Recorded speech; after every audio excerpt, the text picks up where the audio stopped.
안녕하세요. 오늘은 송광인 박사의 돋보기 맥성경 구약 원어 해석 공식 익히기를 공부해 보려고 합니다. 우리가 구약 원전 성경을 볼 때 구약 히브리어의 문법이 무엇이 있는가 알아보겠습니다. 자, 오늘은 히브리어 문법 개요 중에서 문법 익히기와 문법별 예제를 통해서 어떻게 해석할 것인가에 대해서 공부하겠습니다. 문법 도표를 한번 보겠습니다. 히브리어 성경은 어간, 시상, 법, 태, 성, 인칭, 수, 어미로 이루어져 있습니다. 이것이 순서라고 보시면 되겠습니다. Q라고 영어로 돼 있다면 이건 칼 동사입니다. 칼 동사는 능동태를 이야기합니다. 이것이 어간입니다. 이쪽은 어간이라고 보시면 됩니다. 그러니까 시상, 시제인데 A는 완료입니다. 그 다음에 성, 인칭, 수가 있습니다. M은 남성, X는 1인칭, S는 단수, G는 연계형이다 라고 보시면 됩니다. 그 다음에 니팔 동사인데 수동태 동사라고 기억하시면 됩니다. I는 미완료이고요. 그 다음에 히트 파일은 죄기 동사입니다. 다시 돌아오는 개념이라는 것이죠. NA는 부정사 절대형을 이야기하는 겁니다. 또 PL, 강조 능동동사죠. 그래서 PL은 이 P는 강조 능동이다. NG는 부정사 연계형이다 라고 보시면 됩니다. 또 푸알 동사는 강조 수동입니다. PA는 분사 능동. 그 다음에 히필 동사는 사역 능동을 이야기합니다. 사역 능동은 우리나라 말로 푼 것이고 이 히필은 히브리어 문법인 겁니다. 이 PP는 분사 수동입니다. 그 다음에 호팔 동사는 사역 수동입니다. 그 다음에 M은 명령법이다 라는 것을 기억하시면 됩니다. 그 다음에 N은 명사고 또 인칭대명사 P, E는 고유명사, 또 G는 인종표시명사, S는 실명사 이런 것들은 많이 그렇게 활용되지는 않습니다. 우리는 성경을 해석하는 원리를 공부하는 거기 때문에 중요한 것이 어간과 시상과 남성, 1인칭, 단수인 것처럼 성인칭, 수가 중요한 겁니다. 그 다음에 이 CW는 와우 개속법인데 미완료를 완료로 해석해 주고요. 또 완료로 끝났다면 미완료로 시제를 바꿔서 해석하는 법이 와우 개속법입니다. 히브리어에서 제일 중요한 것은 동사입니다. 7동사로 되어 있죠. 이 7동사를 어떻게 해석할 것인가에 대해서 알아보겠습니다. Q는 칼동사라고 했습니다. 칼동사는 단순 능동입니다. 그럼 단순 능동을 가지고 교회에 가다 라는 것으로 해석해 보겠습니다.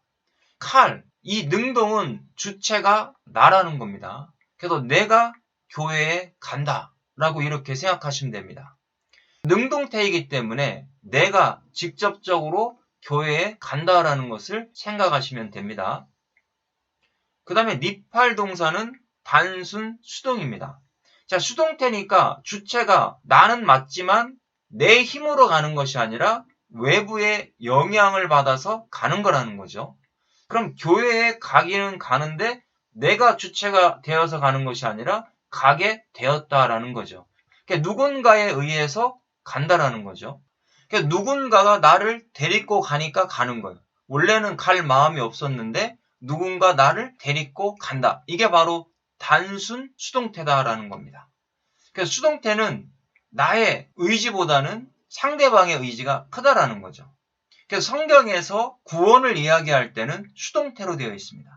구원이 내 의지로, 내 힘으로, 내 의로 되는 것이 아니라 하나님께서 나에게 구원을 허락하셨기 때문에 받을 수 있다라는 겁니다. 그것이 바로 수동태의 개념입니다. 그 다음에 히트 파일입니다. 히트 파일은 강조, 죄기라고 했습니다. 죄기는 이렇게 돌아오는 거죠. 교회 갔더니 축복을 받았다. 내가 주체가 되어 교회에 갔더니 하나님께서 나에게 복을 허락해 주시고 어떤 문제가 해결되었다라는 것을 알 수 있습니다. PL 강조 능동입니다. 자, 능동은 능동인데 강조가 붙어 있다라는 거죠. 내가 능동이 돼서, 내가 주체가 돼서 교회를 가는데 어떻게 가냐?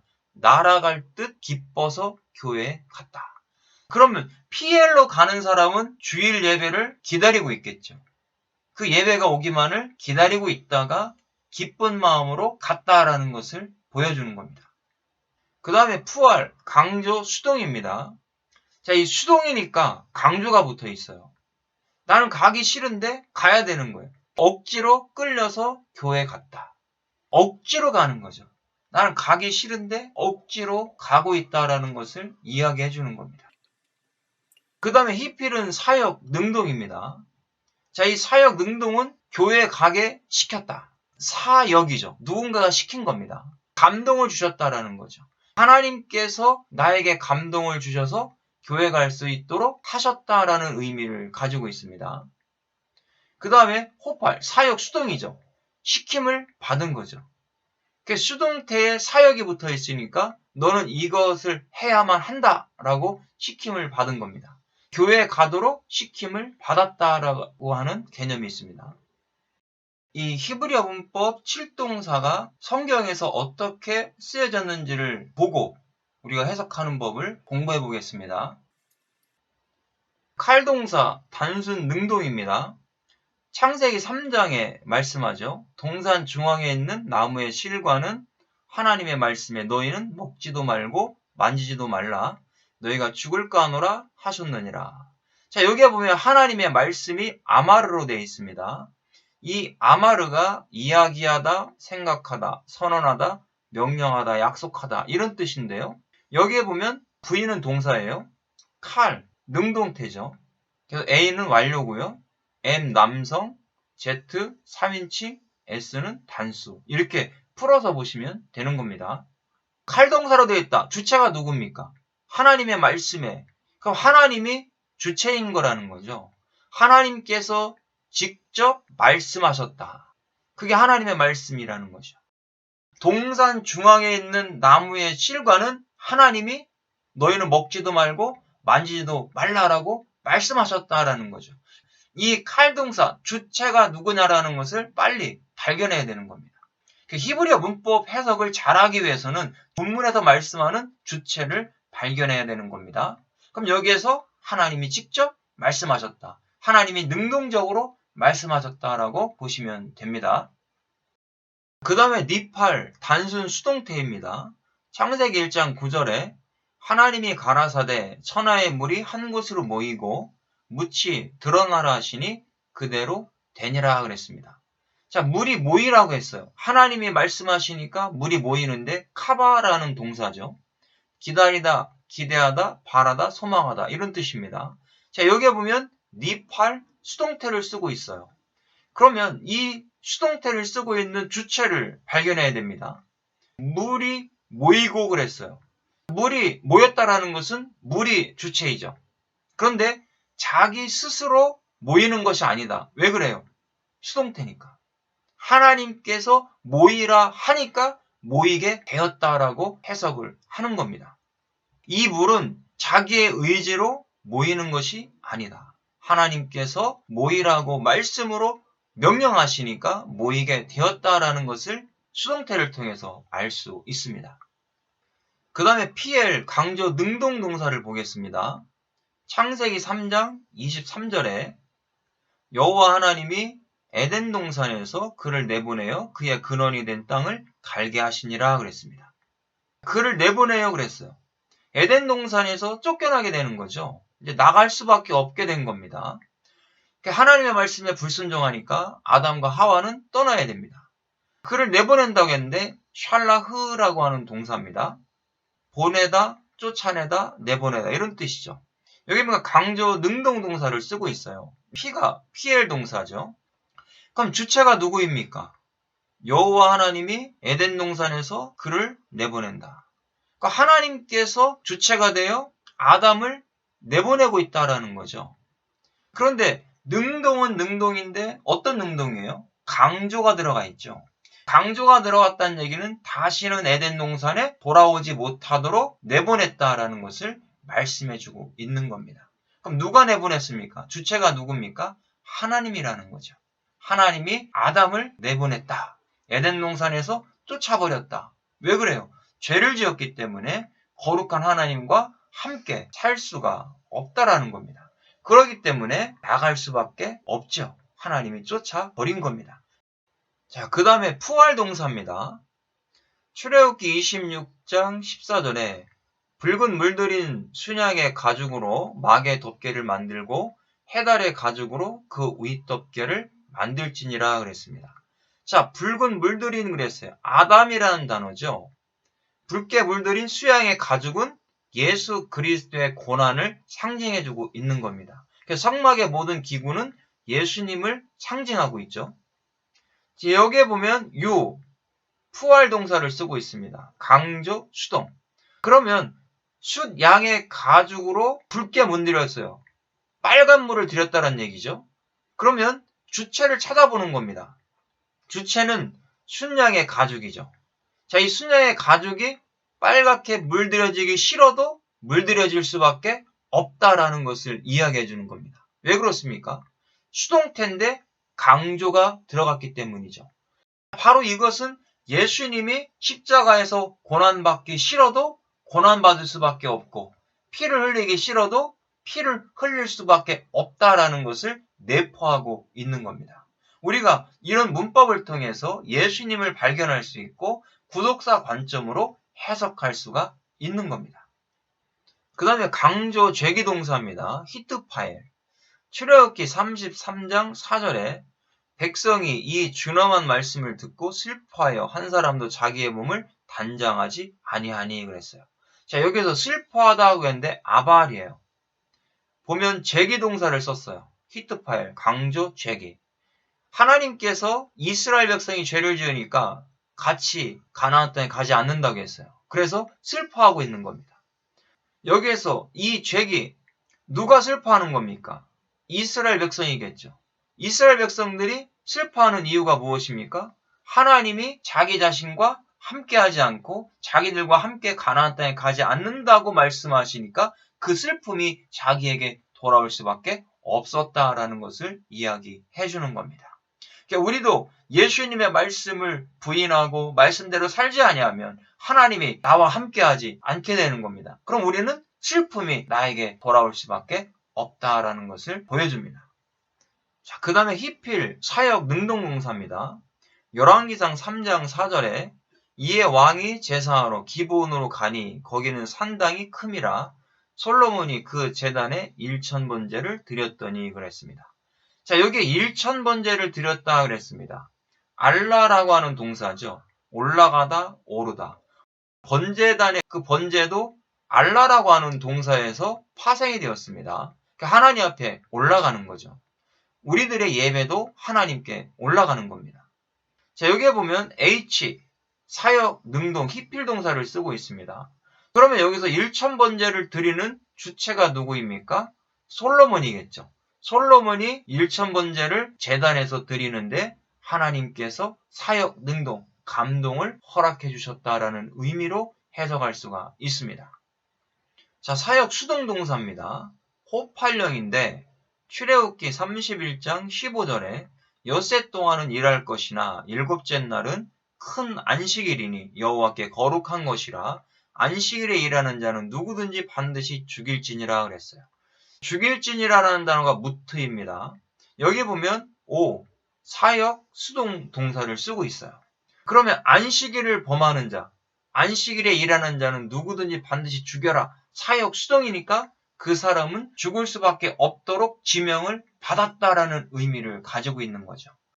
안식일을 범하면 그 사람은 하나님으로부터 죽을 수밖에 없는 겁니다. 바로 지명받았기 때문이죠. 구원받지 못한 백성들은 예수 그리스도를 인정하지 않고 믿지 않아요. 그게 바로 사역 수동인데 그 사람들은 죽을 수밖에 없다. 거짓 복음을 전하는 이단들은 사역 수동으로 결국 하나님의 말씀을 버리고 인간을 숭배할 수밖에 없다라는 것을 보여주는 겁니다. 그 다음에 와우계속법 CW입니다. 말씀드렸죠. 시제를 바꿔서 해석을 한다. 시제를 바꿔서 해석하면 완료는 미완료로, 미완료는 완료로 해석하는 겁니다. 창세기 1장 5절에 하나님이 빛을 낮이라 부르시고 어둠을 밤이라 부르시니라. 저녁이 되고 아침이 되니 이는 첫째 날이라 그랬습니다. 부르셨다라고 했는데 카라라는 동사를 쓰고 있습니다. 자, 와우계속법을 쓰고 있죠. 자, 와우계속법이 나오면 무엇을 봐야 합니까? 요 시제를 봐야 됩니다. 이 아이가 미완료였죠. 미완료는 완료로 바꿔서 해석을 하라. 하나님께서 부르셨는데 미완료로 계속 부르신 것이 아니라 부르심이 끝났다라는 의미죠. 완료니까. 첫째 날이라라고 끝나셨다. 이렇게 해석을 하는 겁니다. 그래서 하나님 빛을 낮이라 부르시고 어둠을 밤이라 부르시면서 이 날은 첫째 날이다 라고 끝나셨다라는 의미를 가지고 있습니다. 그래서 하나님이 빛을 낮이라 부르신 거죠. 그래서 이 빛 자체가 바로 낮이 되었다라는 것을 말씀하고 있습니다. 그 다음에 부정사, 절대형에 대해서 보겠습니다. 부정사가 절대형이 있고 연계형이 있죠. 창세기 2장 16절입니다. 여호와 하나님이 그 사람에게 명하여 이르시되 동산 각종 나무의 열매는 네가 임의로 먹되 그랬습니다. 네가 임의로 먹는데 아칼이라는 동사죠. 이 아칼은 먹다라는 뜻입니다. 그럼 부정사 절대형은 두 가지가 있습니다. 강조 아니면 반복입니다. 원문상에서 어떻게 하나님이 말씀하시는 건지를 우리가 알 수가 있습니다. 자, 하나님께서 동산 각종 나무의 열매는 네가 임의로 먹어라. 그럼 임의로 먹는 것인데 반복적인 거겠죠. 그건 계속 인간이 원하는 대로 먹을 수가 있다. 그럼 반복적으로 먹는 거죠. 그럼 여기서 부정사 절대형은 반복적으로 네가 먹을 수가 있다. 강조로 쓰인 것이 아니라 반복적, 계속적으로 쓰였다라고 보시면 됩니다. 다음은 분사 능동입니다. 이 PA는 분사 능동이죠. 분사 능동은 어떻게 해석하냐면 동사 플러스 형용사입니다. 동사와 형용사가 함께 붙어있다라고 생각하시면 됩니다. 동사는 그냥 움직이는 거잖아요. 근데 움직이는 것인데 형용이 붙었어요. 형용사가. 그러면 어떻게 움직이는 것인가라는 것을 설명해 주는 것이 분사 능동입니다. 분사 수동도 마찬가지겠죠. 능동은 자기가 하는 것이고 수동은 뭔가 외부적인 압력에 의해서 하는 것이기 때문에 똑같이 동사와 형용사가 붙어있다라고 보시면 됩니다. 창세기 4장 12절에 네가 밭을 갈아도 땅이 다시는 그 효력을 내게 주지 아니할 것이요 너는 땅에서 피하며 위리하는 자가 되리라 그랬습니다. 가인이 아벨을 쳐 죽이고 하나님께 저주를 받게 됩니다. 그때 피하며 그랬어요. 누아라는 단어인데 방황하다, 흔들리다라는 뜻이죠. 그러면 여기서 분사 능동을 썼어요. 칼령을 보니까 누가 피하며 다닌다는 얘기입니까? 가인이겠죠. 너는 땅에서 피하며 유리하는 자가 될 것이다. 방황하는 자가 될 것이다. 그럼 분사 능동을 썼으니까 어떻게 방황하면서 돌아다니는지를 우리가 봐야 된다는 겁니다. 자, 이 시간 우리가 히브리어 문법을 어떻게 해석할 것인지에 대해서 대략적인 개요를 공부했고요. 이 개요만 가지고도 어떻게 원문에서 해석해 나갈 것인지를 깨달을 수가 있습니다. 다음 시간에는 하나하나 더 세심하게 공부해 보겠습니다. 수고했습니다.